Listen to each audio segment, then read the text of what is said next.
Today's the 31st of August. 2 or 3 weeks ago, we picked 2 boxes of pears. They're about 40 pounds each, one from one tree and one from the other tree. And they've since ripened. And we canned a box of pears Saturday night. Today's Monday, we're canning another box of pears. And the last box made 14 quarts or 2 batches in the canner. This will be about the same. And the reason we only picked a box from each tree is that a lot of the pears were still pretty small on the tree. And so we left them on the tree to continue growing and improving in size while these ripened.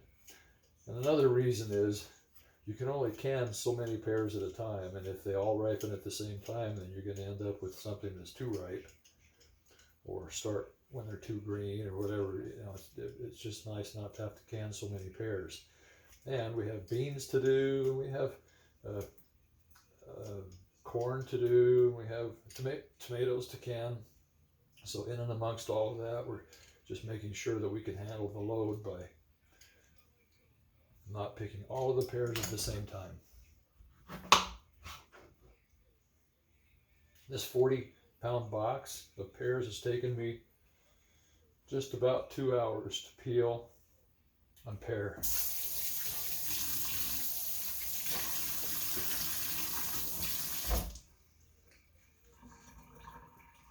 I'm almost done here, and then we're going to run out and pick some more pears.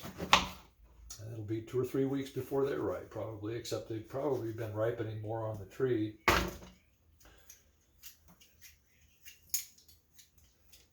So it may not take quite as long for them to ripen.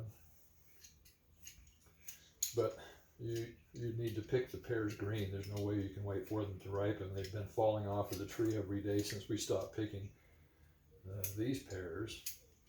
And you hate to lose them on the ground, because as soon as they touch the ground and fall like that, they become bruised. And the way they bruise is usually the bottom side, because that's heavier and it crashes down to the ground and makes a great big brown spot on the bottom and just ruins the pears.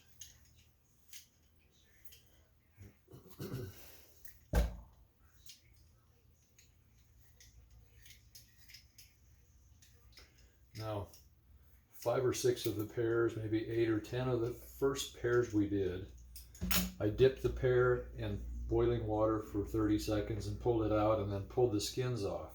But the outer layer of the pear was so spongy and soft and fuzzy, and I didn't like that. In other words, we cooked the outside of the pear, and it made the pear pretty messy. So we decided that, and then because of that, you'd still have to take what I did was I took the back of a knife and I scraped all the fuzz off, and it takes as long to do that after we peeled with the hot water as it does to just peel with a potato peeler. And then they're nice and clean when we're done.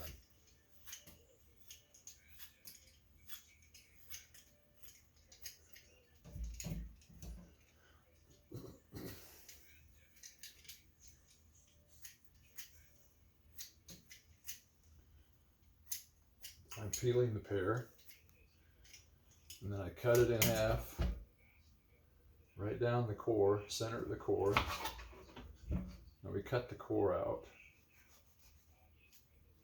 the seeds in the core, seeds in the stem. Peel the peeling off the end and take a little bit of core out if there's still anything in the middle right there, and put it in lemon water. And the lemon water, I just put a couple of gurgles of lemon juice from the jar in the canner here, and filled it with enough water to cover the pears. And this is just about full.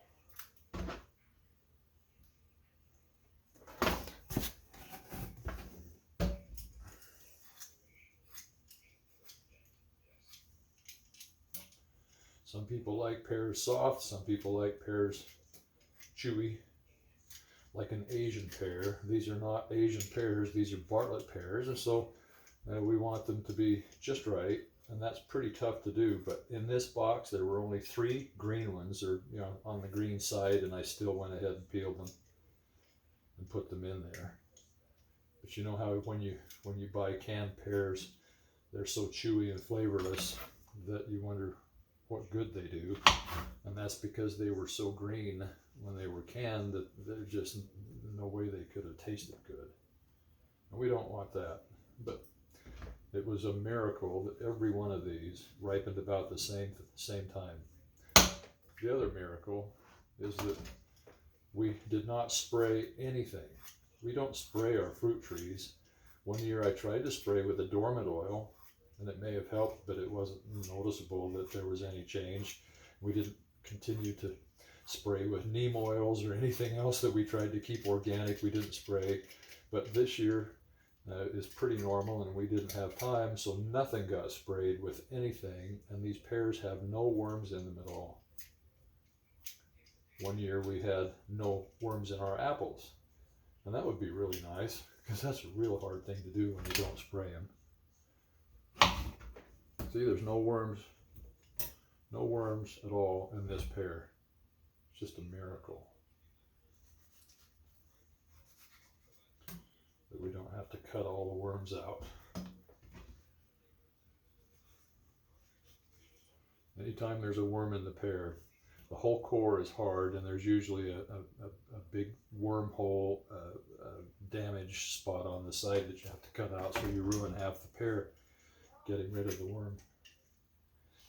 All right, a couple more pears, and then we're going to go pick the pears and get these others canned up that I just peeled.